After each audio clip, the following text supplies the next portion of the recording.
bringing listeners. And we are live. Let's go. Heyo, it's time to go. Yeah. You know what it is. Get into it. Don't act like you don't already know the name. Let's go. Mother and son making sense out of nonsense. Plus more. What? You heard me. Mother and son making sense out of nonsense. Plus more.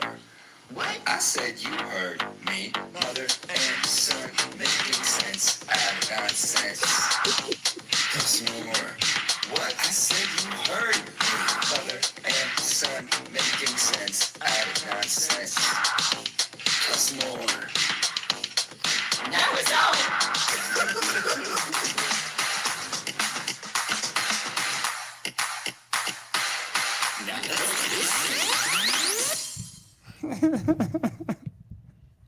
Woo! Welcome to What Happens When a Mother and Son Make Sense Out of Nonsense, plus more. And I want to say that I'm coming to you from a remote location. I'm in California now, and I do not have my mic. And there you go. It's a different kind of sound quality.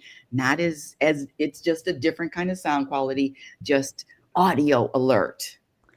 Yes, audio alert, lights a little different, locations a little different, but we're still here and we're the same, but are we the same? No, we're not the same. And in fact, this is also welcome to everyone on Noom Vibe. You can watch us live on YouTube if you want to see what our mugs look like on Rebecca Norrington channel, the Rebecca Norrington channel on YouTube.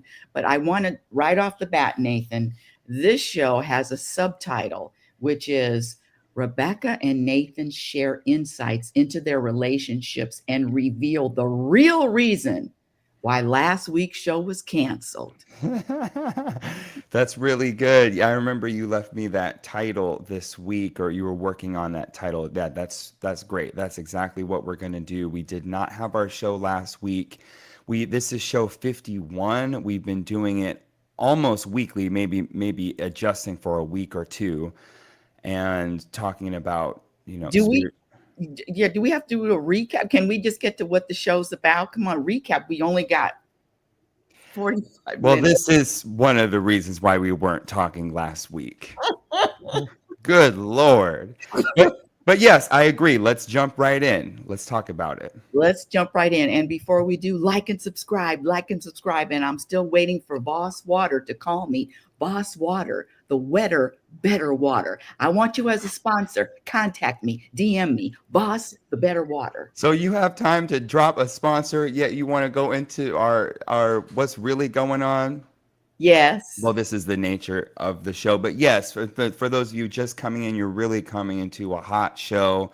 We do talk about our relationships and we talk about spirituality outside of just us, our what works, what doesn't work, our growth, and just all those little human and spiritual things along the way. Yes, definitely. And I'm going to start with the word of the day. My word of the day is incessant.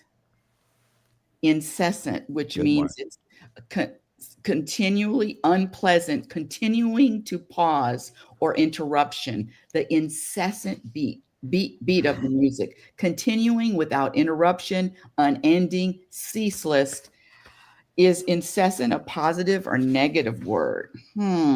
Well, it's rare to find incessant used in a positive way.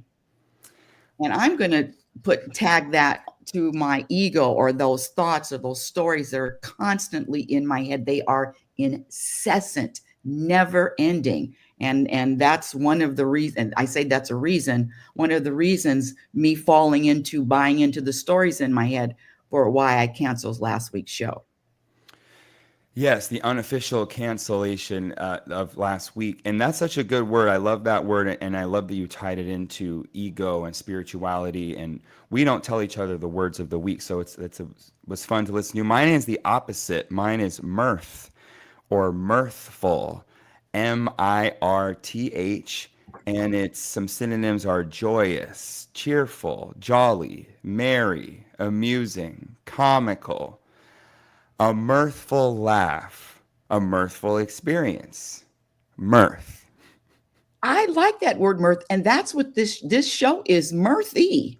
We have this is a mirthy, earthy, and all things big birthy show. Mirthy, earthy, birthy, searchy, Searchy, worthy show. wordy, searchy. Yeah, so mirthy. So that's a little bit of an opposite vibe of yours, because this is definitely a positive connotation word. And I think we're gonna have a lot of fun using these words today. I don't think I know we're going to have a lot of fun using these words today. But before I do, I have to give cover your ears if you're traumatized, because this just happened this morning, and I just want to share. So I'm at an Airbnb, and guess what happened? So this is a nasty alert. If you're squeamish, don't want to hear about real life, you better tune out for 2 minutes. Just letting you know, We'll Nathan. make it 30 seconds. Okay, 30 seconds. So today I'm at Airbnb, and guess what happened? The toilet clogged up, and not with number one. Oh So my goodness. Good so morning to you too. so I had two options. Well, I said, because I needed a plunger. And then I said, why am I doing this? So I had two options. Either I could do it or have the host come in. And I text him, and he's very, very, he's on every text. I mean, he's really a good host. And then he came, to the door with the plunger, and he just looked at me, and I said, you want to do this? And so he did. And I said to myself, better him than me. And that was my morning. He was probably, but Nathan, I wasn't embarrassed. I wasn't shamed. I just said, whatever. I mean, years ago, I would have been cringed, but I said, whatever, that's life. Next moment. Yeah, there is some kind of shame with that clogged toilet in someone else's home. I felt that too. Oh God, I mean, really, like a feeling of panic. Like, I can't believe, how am I going to blah blah blah blah blah. So I really understand. I'm glad you didn't feel any shame. And girl, you said, do you want to do this? Who wants to unclog a toilet? With poop in it. Yeah, we know everybody poops. But there may be some people that don't mind it and would like it. See, just because you have that perspective, there are some people that may not in a kinky way, but enjoy that, like popping a pimple. Yeah, well, okay. I now I have to hand it to you there. Okay, so yes, I would have just rephrased it. Do you want to do this more than I want to do this? Is what I would have said.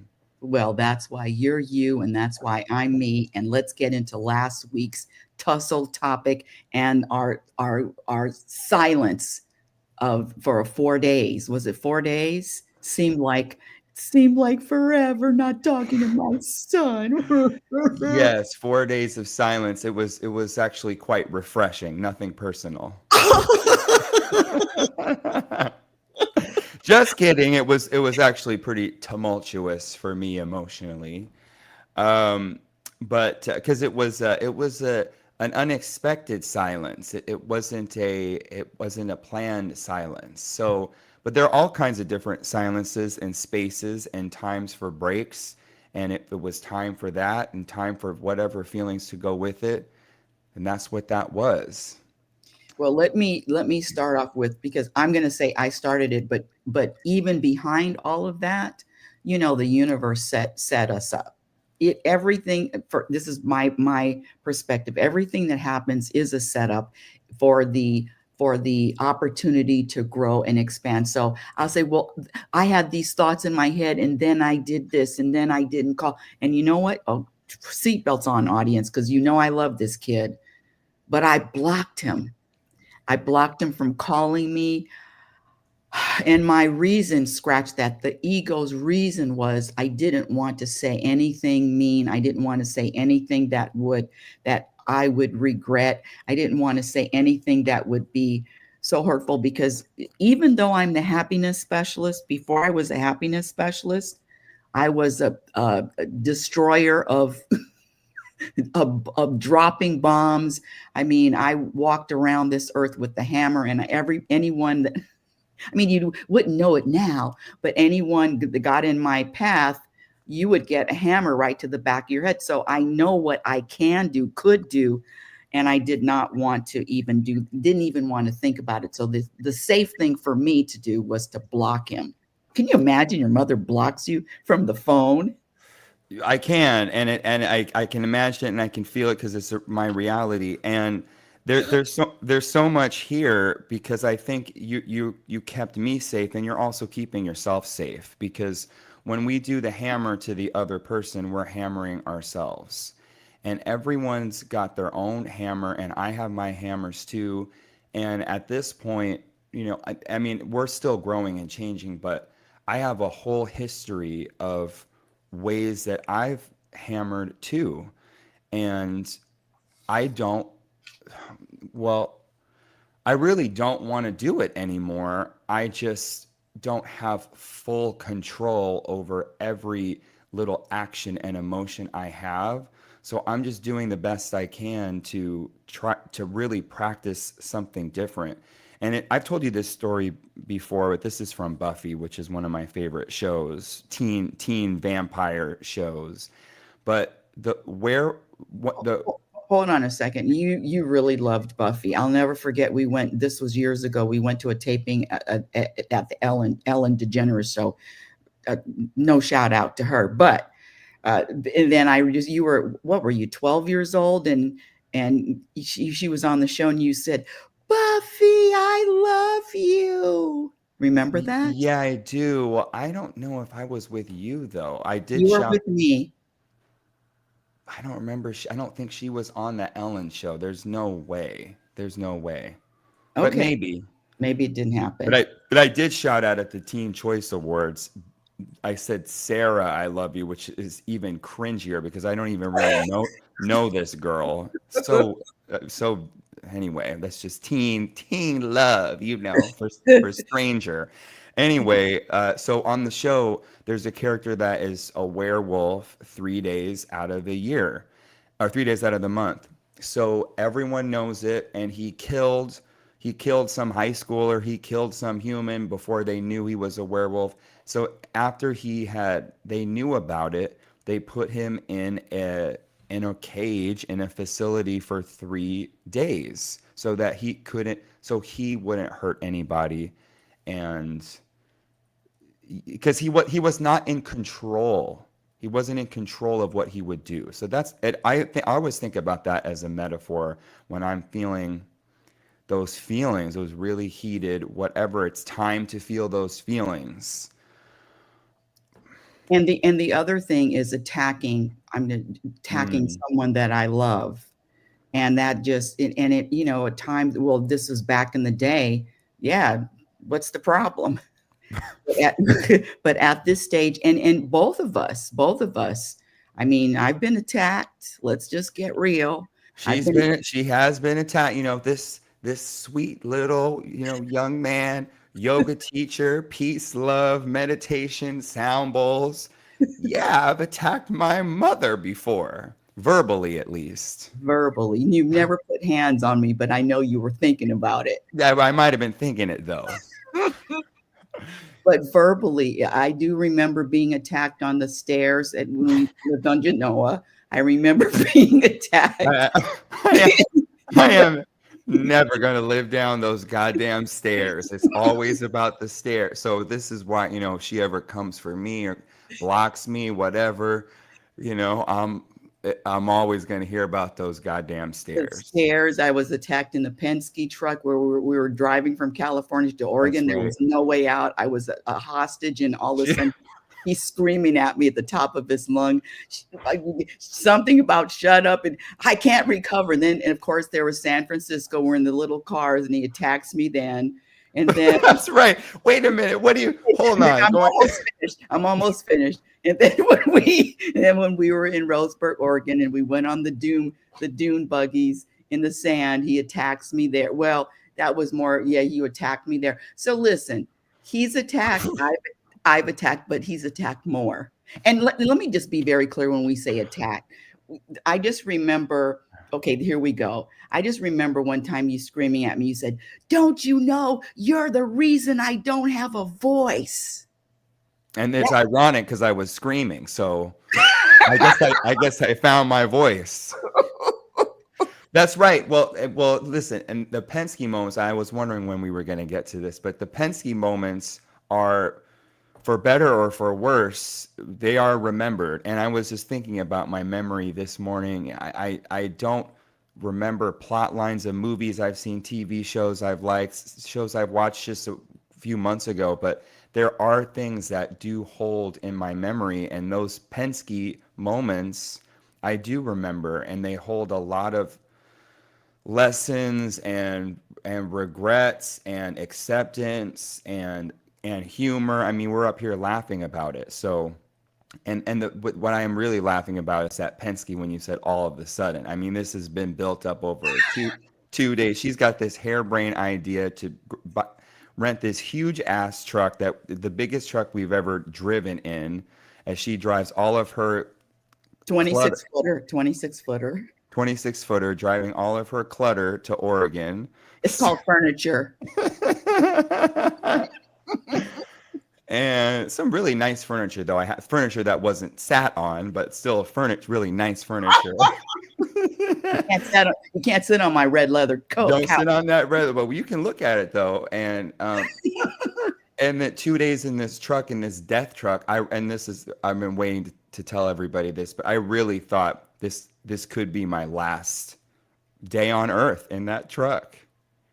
And that's why he just so dramatic and so fearful. Come on, are you kidding? Listen, I was very afraid. But you're with me. When you're with me, nothing's going to happen. You're under my umbrella. Come on. I hope so. And so anyway, and so we have these moments, yes, these very dramatic, really, really outbursts of emotions. And the spiritual practice and what I believe is that I can't control my emotions, but I can be aware of them, and I can take I can take actions around them, like you said, blocking someone or staying at home, or even just the action of just shutting my mouth or going for a walk, getting on the phone, watching TV, just something. I can control those things, what I do, but the emotion itself I do think I'm powerless over that. And like you said, it's not that I didn't care as much as I do now, as much as I do today, about harming somebody or giving someone my hump when I have a hump back. I care more about that today than I did then. I love that. So let's bring that up. So what does the man with the hump in his back want more than anything else? The man that's walking, bending over, can't walk up, can't walk straight. What does the man with the hump in his back want more than anything else?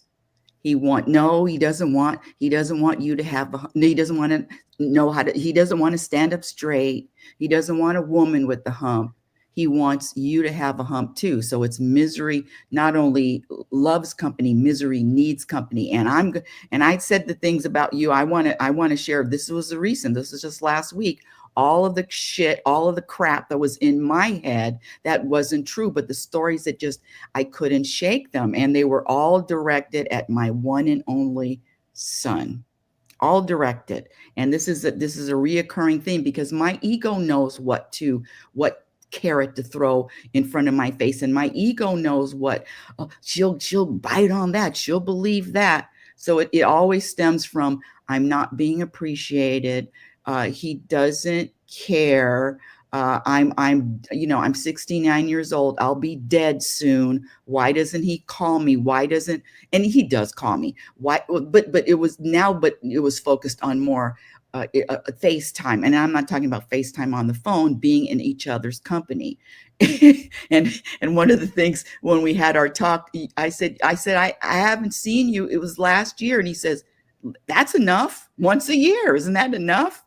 so it was all of this mom guilt, guilty, but and I did not want to do that, but I'm just saying all the stories in my head. And he no doesn't value me, and I'm the best person in his life. How could he not? And it was all about blaming and pointing the finger at you, Nathan, and all of it just wasn't true.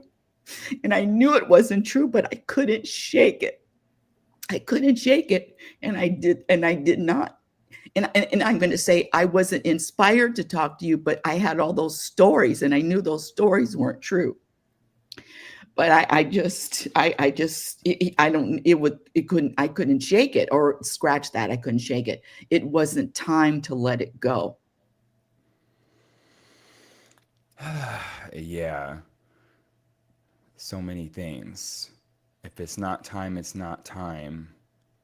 And the incessant thought, I mean, I've been waiting. I knew it was going to come back, but it really is incessant. One of the definitions you used was continuing without interruption. It's just non-stop stories and thoughts and stories, and it's non-stop. There's no break. I mean, there's so many things I could think of, but it just reminds me of a waterfall or a river, and it's raging until it's not raging, volcano erupting until it's not erupting, and I forgot what I was going to say, but I appreciate the stories, because I think there is a truth in those stories. And I don't know, I can't name the truth for you, but it sounds like, let's hang. The truth is, let's do face to face physical time. There is a difference between being in someone's presence. I mean, now we have this FaceTime, we got phones, we got all this, but it's not present. It's not the same thing as presence. And my owning up to I think the course of events was this possibility that I would come out to Vegas for one of your classes, being in your presence. I mean, that's both. It's hanging out and then also, working together and coming out. And you asked me, I said I would get back, and I never got back. Well, let's be clear. So I teach a class in Vegas. It's called The Truth About Happiness. It's a 10-week course. And I know my son, and I text him the dates, and I said, you're welcome, because you came out last semester. You're welcome to come out to do your demonstration sound bowls. Everybody loves it. Everybody loves that. And then it was 10 weeks, and I already know, and I didn't hear one thing: Mom, I can do it. Mom, I can't do it. And so that just festered. But all of this is a story. There are no truths to any of these stories, Nathan. So it was a story in my head since September that kept, can't even tell me he's not going to come, and more drama. And then I just let it go. And then, and I didn't tell you this, but on Tuesday, because I blocked you on Tuesday, on the Tuesday before Thanksgiving, you left a voice memo, because we hadn't talked Friday, Saturday, Sunday. And not that I need you to talk to me every day, but I need you to talk to me every day. Anyway, so on Tuesday, you left a voice memo, and it just sounded so in my head. Here we go, because I'm looking in the mirror in my head. Oh, gee, it was just, I got to call her. I haven't talked to her in 3 days. Let me just throw her a bone. That's how it sounded to me. And then after that, my ego just rushed and took the reins and took over. Do you remember that voice memo? I do remember it. I actually was really proud of it. I thought I left, and I thought, she's going to really, it was funny. It was funny. It was looking for your bed, and when you find it, look for this, and if you don't find it, there look was for that. Nothing funny about it. Obviously. But yeah, I was, and we talked on Saturday. We did our show, but we didn't talk since Saturday. Yes. And the other thing, okay, let me throw this out because these are all stories. The other thing is when we first started doing the show, not the first, but the last maybe 2 months or so, you would call me every day after the show, later on Saturday, just chit chatting just for a minute, recapping the show and telling each other how great we are on the show and how funny we are and how engaging we are, all of it. And then all of a sudden, no calls. Do you because and it was purposeful. Now I'm not well, I'm going to be obligated to call her every Saturday after the show. I'm stopping that. So that was in my head too. I'm just sharing all the stories. That was in my head too and piled on with everything, just kept piling on. So again, stories in the head, but being aware of it. And boy, did I bite on it. I believed that all of it was true. You did bite on it. And well, certain things are stories, certain things are not stories. Us not talking after our Saturday show is not a story.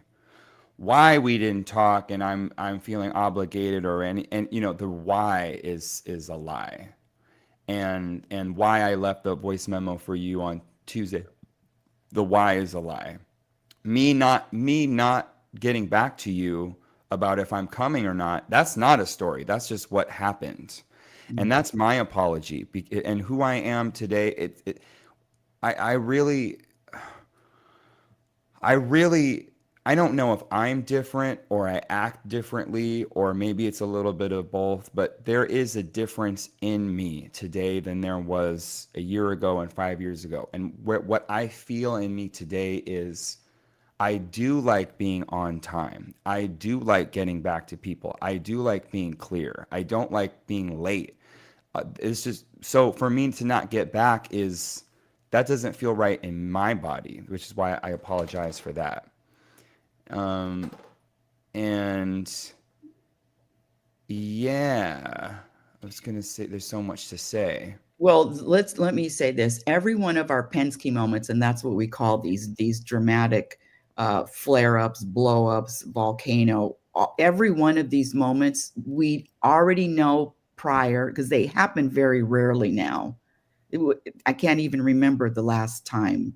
Was it this year? Did we have one? No, it wasn't. They're less and less frequent. Yeah, rare. And that's what really that's another reason because now we're even more conscious, more growth, and now the Penske moments are happening.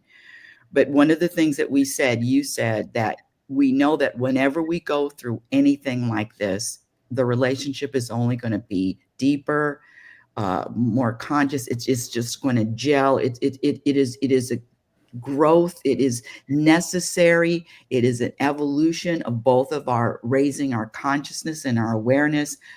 It's been over a year. So, and you also said, we know for a fact that we're going to laugh at it later. Yeah, well, that's your thing too. And I think that's more your thing than mine, but I believe that too. And I'm committed to you. And I'm committed to this. And that's I knew that would get you. And that's the most. You're going to visit more often every other month and make your visits for 3 weeks. I just like you. No. But I will visit from time to time. And yes, and I'm committed, and that's, to me, that's the most important thing, which is, okay, we're going through something.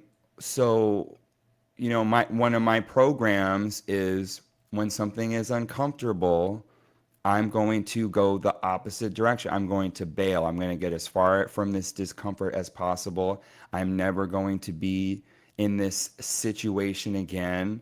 I'm going to run from this discomfort. So the commitment reminds me I'm not running from anything. It's maybe I'm going to my room, or you're going to your room, or we're taking space. And this is where the trust comes in. And the trust is that you're having your own experience and process to understand what the hell's going on with you. And I'm doing the same thing, that we're walking the walk of this, turning the mirror back on ourselves. and it takes some time. Sometimes it just, I don't know what it is in the beginning, and this is with yoga and meditation and so everything in life. It just sometimes it takes time to look in that mirror. It doesn't happen right away. Or maybe I'm not willing to look yet, or I don't, whatever it is. It just takes the time it takes. So I think that commitment is important to me, and that's what I practice remembering, so that I'm not in so much fear around all of it. Because I am afraid, and I was afraid in that Penske truck, and I was afraid on Dunes Day. I thought we were going to die there too. And so that's where I go. I'm so afraid I'm going to die. And that really is how I feel when we go through something. So it's, I got to reparent myself, and meaning being a sound voice of reason for myself. I know you're afraid, Nathan. You've been afraid before, and you've been okay before. This time is just like that. It's the same thing. It's just today. That's some of the voice of reason that I have. Wow. Wow.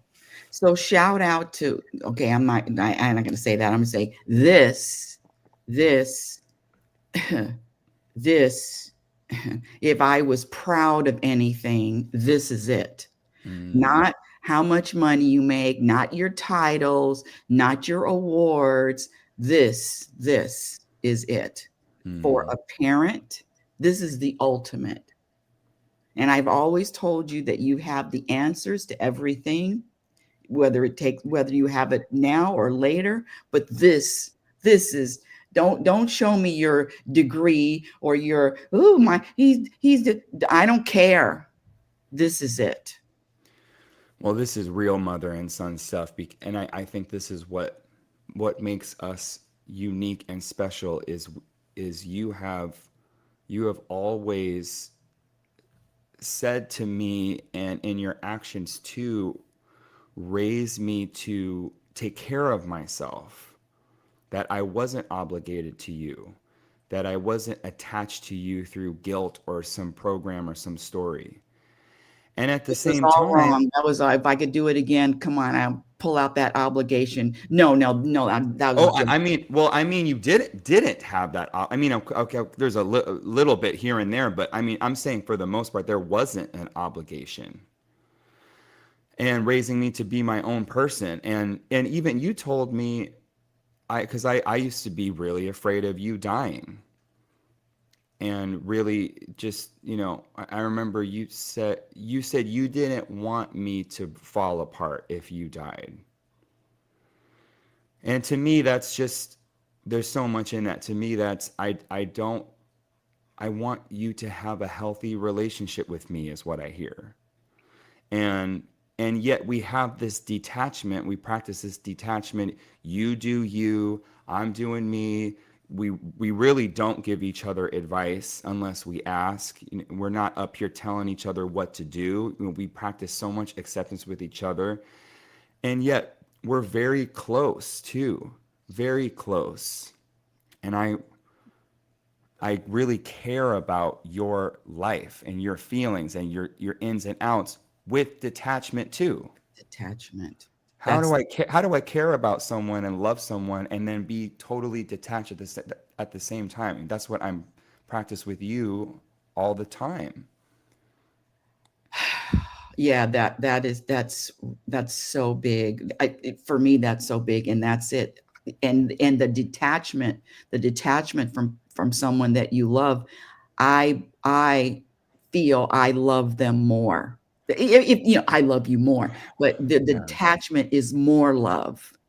I just got the chills. That's so good, and it's really so true, because I think those Penske moments for me, those blow-ups for me are, I don't know how to accept. I'm like, how do I accept this? I'm trying to change something in those Penske moments, and it's not working. And I blow my top. It's not it doesn't work well, and that's it. So the practice is not resisting, and I knew, for me, I knew that I was resisting. I wasn't surrendering to this is what's happening right now, but attaching a story as to why. And I knew that every story in my head was untrue. I know it. It's untrue. It's just going through it, getting through it.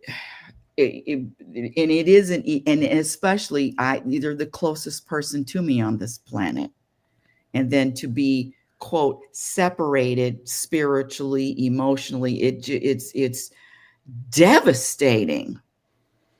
Yeah, it is. And there's with that humpback thing, when I'm feeling turmoil in my emotions, my ego really wants someone else to feel turmoil, and it's not my neighbor, and it's not a stranger, and it's not, I mean, that's nice. It really is nice too to have somebody else, anybody else, someone on TV. I mean, I told you before, I watch fights at Walmart, or I'll watch fights. I don't do it often, but there's something in me that my ego likes to watch other people in unrest, because when I'm in unrest, I didn't know that. I didn't know you watch fights at Walmart on YouTube. I haven't done that in a long time. I really haven't, but there's something, oh yeah, she got so pissed and he got so mad and she deserved it. He deserved it. I mean, anyway, Oh so Lord, what kind of son did I raise? No. so with that turmoil, I mean, when it's deep, because we're deep with each other, and we're deep feelers too. And this relationship is very deep. It goes beyond just this mother son. It goes beyond generations and time. So it does really affect my whole being. I want somebody close to be going through this turmoil. So it's you. Well, you won. It Well, I was. didn't. Well, I didn't do it this time. I don't want it this time. But Oh, oh, no, I didn't want you going through. Well, mine was an interesting experience because I wasn't. I was oblivious at first, and I was like, "Oh, blindsided, But blindsided. blind, yeah, I was blindsided, and I thought, oh, I wonder why she didn't get back to my voice memo. I wonder why she didn't answer my call. Maybe she's upset. And then it started to really sink in that there When was. when when we didn't even say hello on Thanksgiving, did that sink in? It did. We didn't. I said, okay, well, I'm gonna call on Thanksgiving. No, didn't pick up or wasn't able. And then I was like, I okay, something. blocked you. I know you blocked me. So something is really going on with you. So then I was going through, first I went through concern. Okay, maybe she's not okay. Maybe she's blah, blah, blah, blah. And that quickly turned I to, was hoping. I was hoping. I was hoping. Keep going. I oh was yeah, hoping. no, it was concern. Then it quickly turned to anger, rage, disgust. How dare she, this, that, and the other. And I'm thinking, okay, now I'm fucked up. So, So my mission was accomplished. Keep going. right. And right.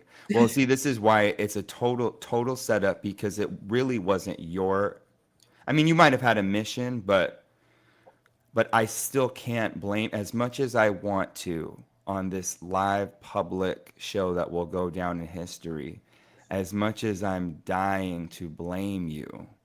I really do want to, especially for this one, because what you did start it.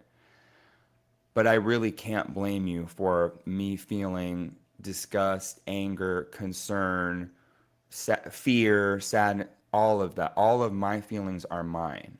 And that's when I started, I need help in that moment. I said, I need help with this, because I'm all fucked up. Something's going on with me. I think it's her, but it can't be her.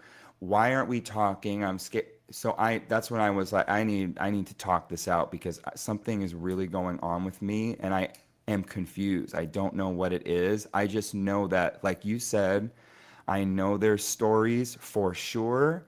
I know there's emotions, and I know what peace feels like. And this ain't it.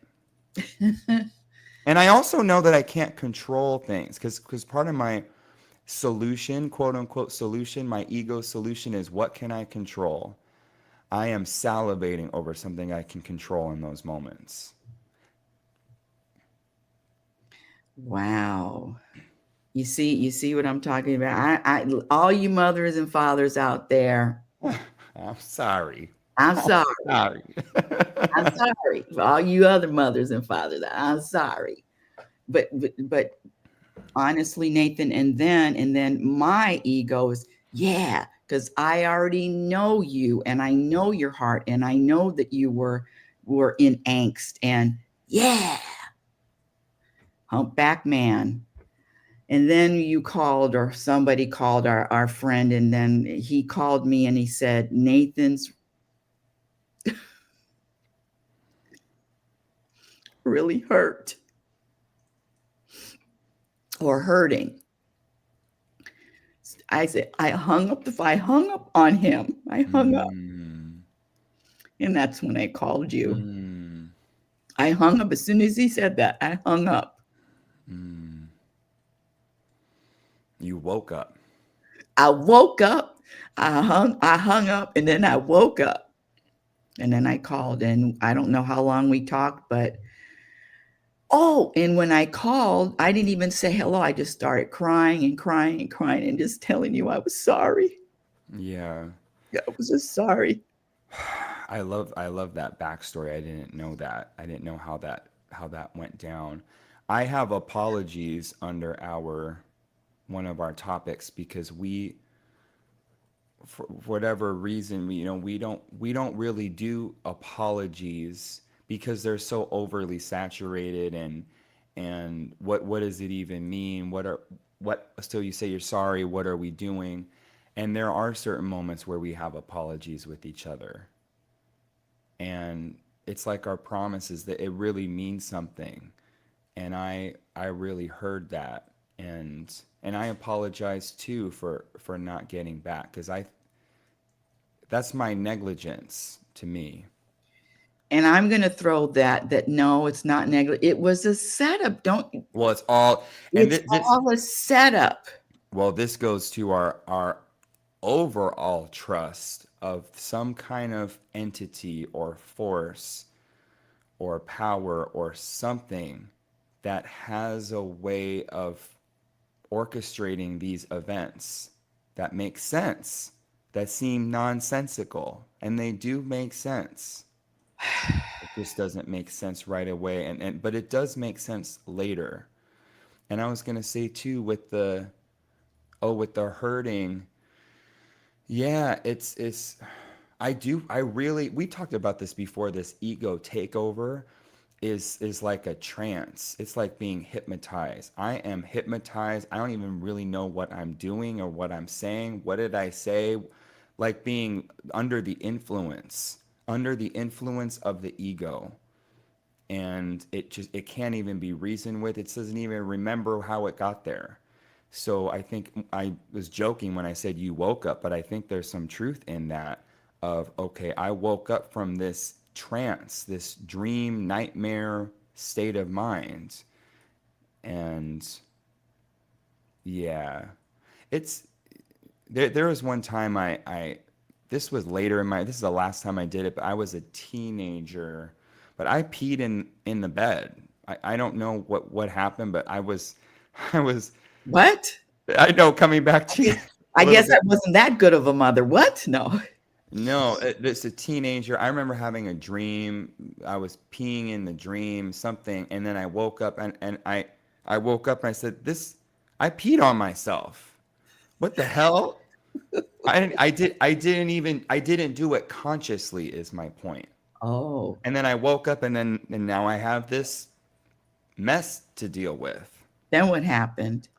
Then, I obviously didn't tell you about it. I don't think I told you. And then I woke up. I must have showered 100 times, cleaned the sheets. Yeah, so it's just waking up. Waking up, sometimes we sleepwalk. We're knocking shit over. I deal with the mess. that happened when I was sleepwalking, and sorry. Okay, so I'm going to throw this in, the sleepwalking. I'm going to throw in when I'm like that in that turmoil, I'm identifying with my human. I'm either identifying with the human, the person, or I'm identifying with the observer, the witness, or I'm identifying with pure awareness that witnesses the witnesser. And I was all human, and the human. That's why I tell you, I'm done with this being human, at least identifying with it or being aware that I'm identifying with you, because I'm going to suffer every time. Scratch that. That's not a true statement. If I'm going through something like this, I'm going to suffer. And this is going back to when we talk about our practice, and because I was thinking as you were talking, okay, so how do we practice awareness when the waves are really crashing, when it's stormy, and the only thing that was coming to me was sports and like football, and we just go to practice. We practice being aware when I'm doing the show. I practice being aware when I'm in the car. When the waves are calm, and maybe a little wave here and there, and I just keep practicing it over and over and over, so that when game time comes, hopefully I can still function.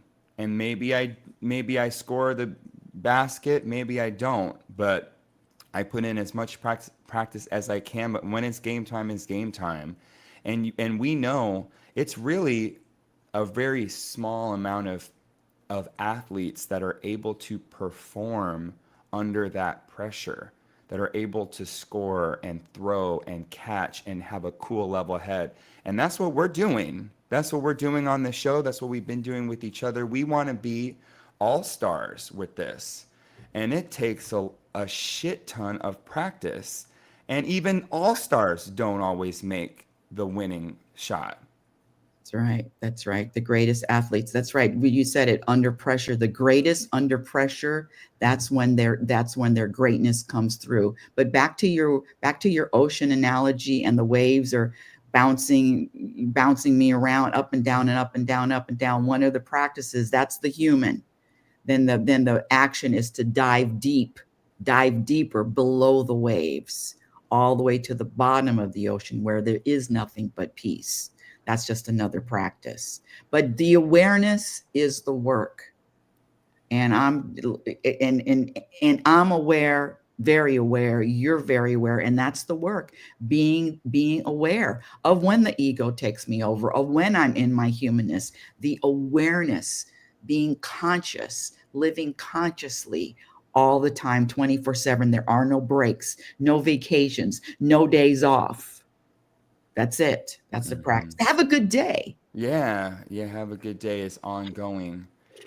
Yeah, you better find some time to have your vacation, because we're not giving you time off. So you got to find your vacation at work. You got to find your vacation on the drive to work, in your mind at work, and yeah. Yeah, you vacation on the road. Yes. Well, we could really go on for a while, but let's start to wrap this up here. Well, let's wrap it up, because I'm in California, and you said you're available anytime after 1. That's right. I'm gonna be driving to see my baby soon. That's right. Okay, so we're hanging today. Remember? You didn't I remember? do remember. So, okay, this isn't the only time we're going to talk today. Okay, so I got to gear up for a double mom session today. All right. Face to face. Face to face, the way we do it best. Yes, face to face. All right. Okay, well, what a great show. Yeah, killer. I'm just loading this song up. All right, let's load the song up. And so we revealed on this show the real reason why the last show was canceled last week. And that's it. Next moment. Let's go. Let's go. Heyo, it's time to go. Yeah. You know what it is. Get into it. Don't act like you don't already know the name. Let's go. Mother and son making sense out of nonsense. plus more. What? You heard me. Penske. Mother Penske. and son Penske. making sense out of nonsense. Plus more. What? I said you heard me. Mother and son making sense out of nonsense. Plus more. What? I said you heard me. Mother and son making sense out of nonsense. Plus more. Now it's out.